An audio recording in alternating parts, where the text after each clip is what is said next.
صلی اللہ علیہ وسلم الدعاء مخ العبادہ۔ محترم حضرات، اللہ تبارک و تعالیٰ بہت بڑا ہے، اللہ تعالیٰ کی قدرت بہت بڑی ہے، اور اللہ تعالیٰ نے اس دنیا کو بنایا ہے، وہی اس نظام کو چلا رہا ہے۔ اللہ تعالیٰ کے یہاں سب سے محبوب چیز ہے عاجزی اور انکساری۔ عبادت کے معنی عاجزی اور انکساری۔ اللہ تعالیٰ کے سامنے بندہ جب عبادت کرتا ہے، عاجزی انکساری کرتا ہے، تو وہ اللہ تعالیٰ کو بہت زیادہ محبوب ہے، بہت زیادہ پسندیدہ ہے، کیونکہ اللہ تعالیٰ ہی اس کا حقدار ہے کہ اس کی عبادت کی جائے۔ وہی ہمارا خالق اور مالک ہے، تو وہی ہماری عبادت کا مستحق۔ اور انتہائی عاجزی انسان کے اندر اس وقت ہوتی ہے جب وہ اپنا سر اللہ کے سامنے سجدے میں ٹیک دیتا ہے، تو یہ عاجزی انکساری کی انتہا ہے۔ تو یہ سجدہ کسی غیر کے لیے جائز نہیں ہے سوائے اللہ تعالیٰ کے۔ اللہ تعالیٰ ہی ہمارا خالق اور مالک ہے۔ اور اس عبادت کے اندر بھی فرمایا حضور صلی اللہ علیہ وآلہ وسلم نے، اس عبادت کا مغز ہے دعا۔ ایک چھلکا ہوتا ہے، جب چھلکے کو ہٹایا جاتا ہے اس کے اندر سے مغز نکلتا ہے، بادام میں سے مغز نکلتا ہے، اور دوسری بہت سی ایسی چیزیں ہیں ان کے اوپر اللہ نے چھلکا چڑھایا ہوا ہے، اس کو آپ ہٹائیں گے تو اندر سے مغز نکلے۔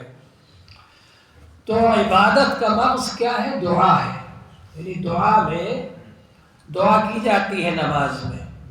الحمدللہ رب العالمین الرحمن الرحیم مالک یوم الدین ایاک نعبد و ایاک نستعین۔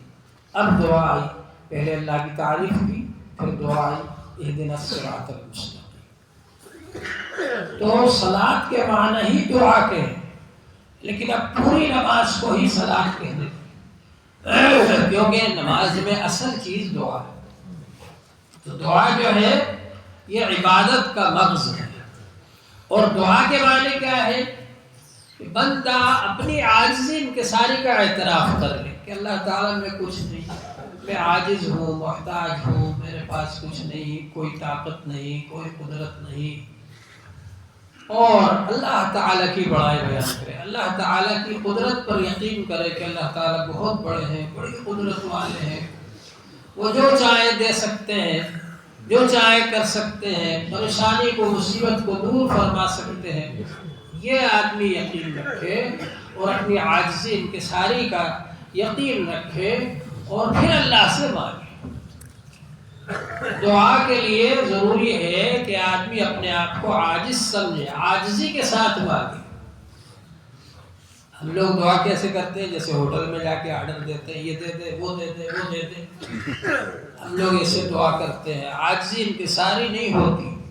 دعا میں اصل چیز ہے عاجزی اور انکساری، اور آدمی یقین رکھے، جلدی نہ کرے۔ کبھی ایسا ہوتا ہے ملنے میں دیر ہوتی ہے۔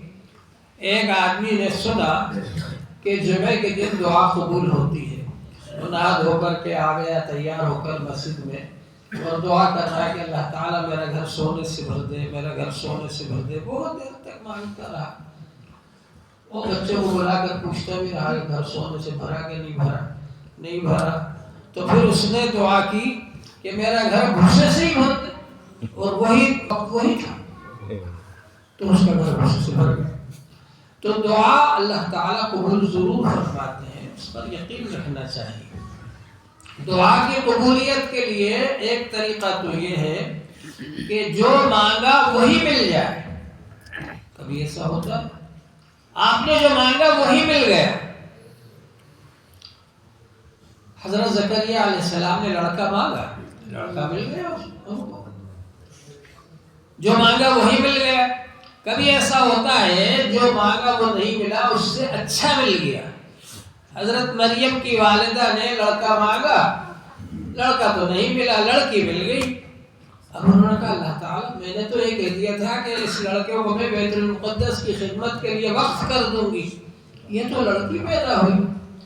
تو اللہ تعالیٰ نے فرمایا تم نے جو لڑکا مانگا وہ اس سے بہتر نہیں ہو سکتا تھا جو ہم نے تم کو لڑکی دی، اس کا درجہ اس سے بڑھ کر ہے، کیونکہ ان سے عیسیٰ علیہ السلام پیدا ہونے والے تھے۔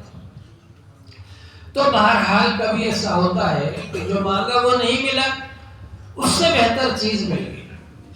کبھی ایسا ہوتا ہے کہ ہم نے ایک چیز مانگی وہ نہیں ملی، اس سے بہتر بھی نہیں ملی، لیکن کوئی مصیبت پریشانی آنے والی تھی، اس مصیبت پریشانی کو اللہ تعالیٰ نے دور فرما دیا۔ کبھی ایسا ہوتا ہے کہ کچھ بھی نہیں ہوا، جو مانگا وہ بھی نہیں ملا، اس سے بہتر بھی نہیں ملا، کوئی مصیبت پریشانی بھی دور نہیں ہوئی۔ انسان سوچتا ہے میری دعا قبول نہیں ہوئی۔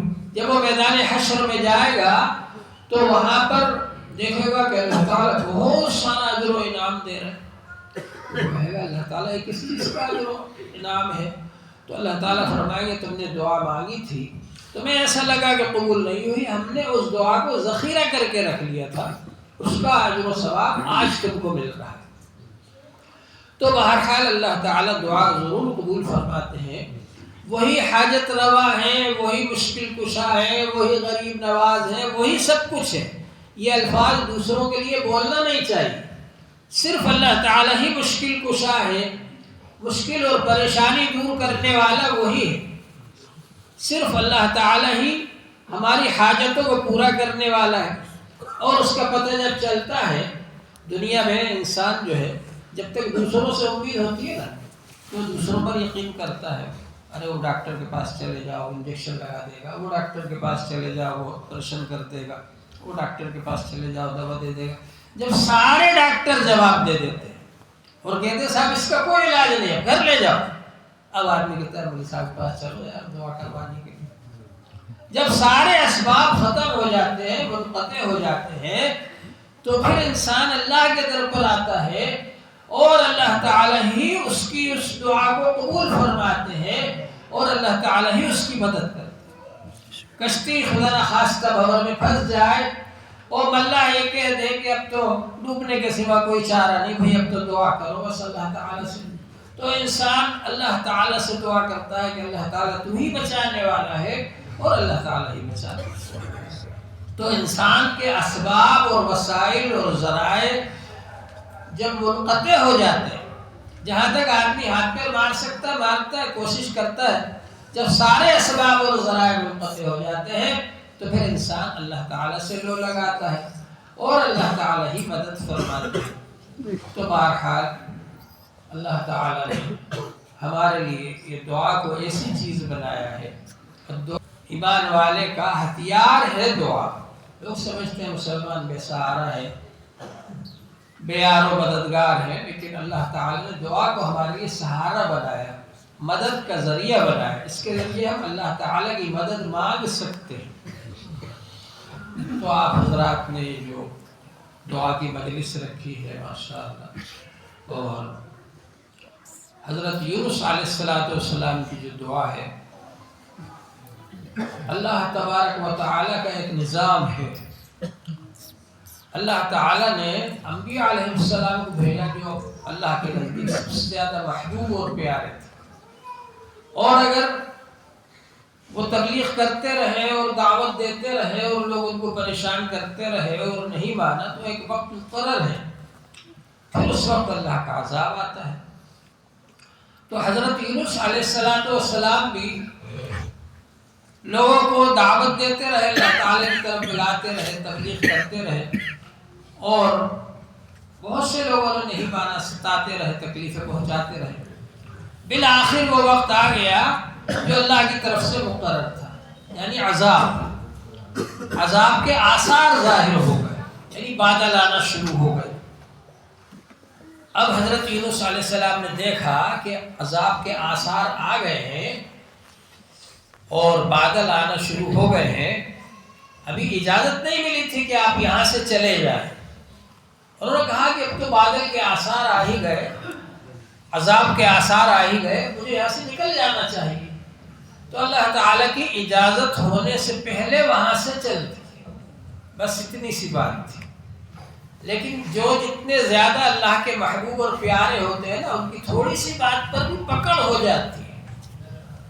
ایک بزرگ کو لوگ پتھر مار رہے تھے اور ہنس رہے تھے، اور ایک آدمی آیا اس نے پھول توڑ کر پھینک دیا، ان کے اوپر غصہ ہو گیا، ارے میرے اوپر پھول توڑ کے پھینک دیا۔ تو لوگوں نے کہا کہ صاحب یہ لوگ تو پتھر مار رہے تھے آپ کو، اس نے تو پھول ہی پھینکا ہے۔ کہا کہ یہ لوگ مجھے جانتے نہیں ہیں، وہ جانتا ہے مجھے کہ میں کیا ہوں، پھر بھی اس نے پھول توڑ کر پھینک دیا میرے اوپر۔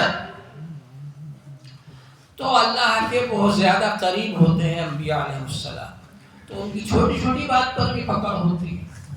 تو یہ کوئی گناہ نہیں تھا، اگر پہلے سے منع کر دیتے کہ نہیں نکلنا پھر نکل جاتے تو گناہ ہوتا۔ منع نہیں کیا تھا، منع بھی نہیں کیا، حکم بھی نہیں دیا، اجازت بھی نہیں دی، بادل آ گئے، عذاب کے آثار ظاہر ہو گئے، حضرت یونس علیہ السلام نے سوچا کہ اب تو عذاب آنے ہی والا ہے، نکل گئے وہاں سے۔ تو اللہ تعالیٰ نے اس چھوٹی سی بات کے اوپر بھی ان کی پکڑ فرما لی، اور پکڑ یہ فرما لی کہ وہ دریا میں بیٹھ کر جا رہے تھے، کشتی بھنور میں پھنس گئی، اور اب کیسے نکلے بھنور سے؟